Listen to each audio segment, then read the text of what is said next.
Pero ito may kwento, alam niyo yung kwento ng tuko na nakagaling ng cancer? Yeah. Mahal dati yun sa Okay, Manila. alam niyo yung scam tungkol dun? Oo, nabalita ko din yun.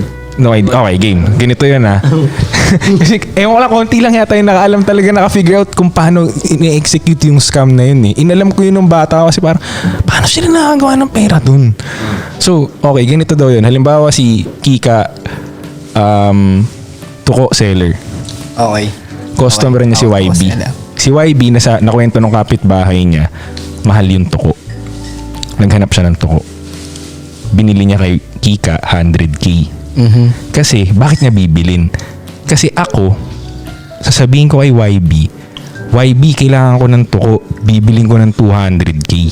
Nakita niya si Kika, may tuko 100K. Anong gagawin mo kung ikaw si YB? Wait, magkasabot kayo nito? Hindi. Yun. Magkasabot kayo? Yes. Anong gagawin mo kung ikaw si YB? Hanap ako ng Bibilin mo yung tuko ni Kika.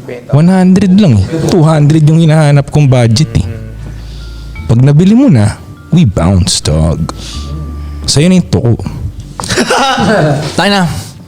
Isipin mo paano na-create yung plano na yun. Magtotropa sila, tahimik, iisip talaga sila. Tuko. Alam ko na, pare. Tuko talaga ang sagot, pare, sa kahirapan natin. Parang ganito din siya. Parang ganito din siya. Baka sobrang tahimik, tapos may tuko. Napatingin sila doon, putang ina, ito magpapayaman sa atin. Tapos yung mga homies niya. Gago, totoo yan. Umabot ng milyon yun. Umabot ng milyon yung scam na yun. Tapos yung mga homies niya, nalilito. Anong pinagsasabi mo ng tuko? Basta maniwala kayo sa akin, takin ng tuko. Tol, kung napapanood tayo nun ngayon, siguro natatawa siya. Putang ina, tama yung kwento nyo, tol. Puta na breakdown tayo. Na-breakdown tayo. Ang talino talaga ng two joints. Galing natin, tol. Na-breakdown nila yung natin. Yung sistema. Oo, pukin ng inang yan. Napalaki nila ng napalaki yun Maliit lang yung kwento ko, 3 lang kami Pero napalaki nila yung circle na yun. So, si YB, kinuwento na kay kinuwento na kay ganyan, nagpasahan, umabot ng 300, umabot ng 400, umabot ng 5, kaya umabot na ng million yun. Lumaki na yung circle nila. So, gumawa sila ng inventong market. Tapos, ang ending, kung nakanin 1 million na tuko, yung nakabenta ng 1 million na siya yung pinakamasaya. Gets mo? Yung nakabili ng 1 million na tuko, siya yung pinaka na-scam dun sa circle na yun. Kasi ang ending niya, tuko na worth 1 million, na imaginary lang naman yung value kasi yung imaginary, yung group lang yung gumawa ng imaginary value nun. Nag-rag pull, tol.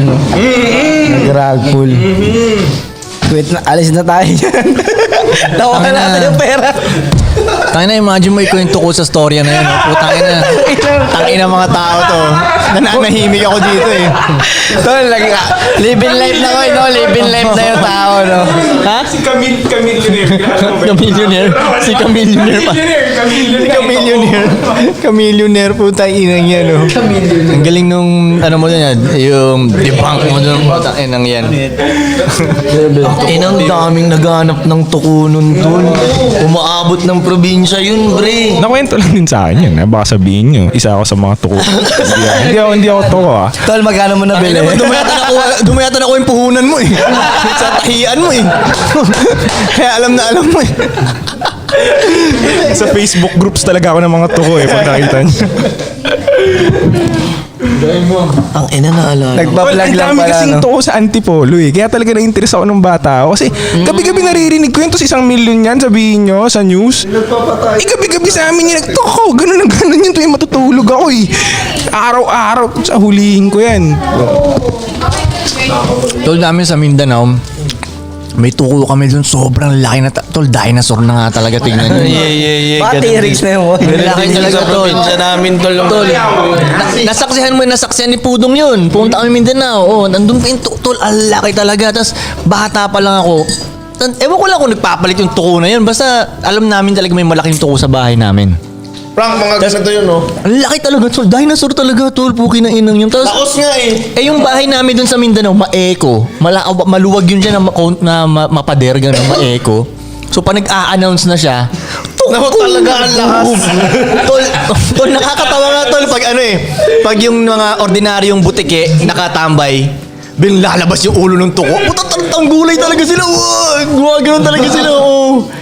Ang kulit ng toko. Naging, ano ko yun, childhood friend ko nga siya ulit. Nakakaaning kasi yung maliligo ako dun sa probinsya, marinig mo lagi yung toko, parang ganun. Pero hanggat nasanay na rin. Una, bata ako, natatakot ako dun. Pero naging, parang tinuloy na namin siyang family member ba, parang ganun. Oo. Dahil madala ko kayo sa Mindanao talaga. Kailan tayo punta doon, Koy? Pwede na. Kailan? Anak kasi si Lola eh. Oh, hindi ko alam yung bahay doon kung okay na ba eh. Hindi ko alam. Pero pupunta tayo ng Mindanao, tol. Magti-trip tayo doon. Doon tayo mag-airsoft. Huh? Pwede nga, no. Gago, baka makaano tayo NPA Oo, doon. baka lumabas yung may mga totoong baril. Wait! Wait! Isipin mo si Frank, may mga night vision ba? Tol, hindi naman natin lugar yung kay Bobby yun eh. Sinatgan ako, no? Hindi ko yung nakakalam. O parang totoo na Koy, yun. maano ba kami? Koy, masakit, Koy. Totoo ka na. Lumas. May mersolan ka na. Totoo yun. Hindi, maganda doon, tol. Promise. Maganda doon. Si Ives, nako, pagpunta tayo Mindanao, huwag mong suotin yung gold mo ng ngipin, ha? Bakit? Bakit? Eh kasi, tanginang yan, kung loud dito sa atin yun. Mas loud doon. Hindi, buang na yung tawag nito. Ano, buang to, ha? Muna yun to, kalawang yung ngipin. Crazy! Huwag mong gagawin yun, Ives, ha?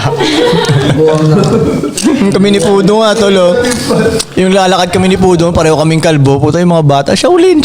Laging ganun yung pakasar sa amin.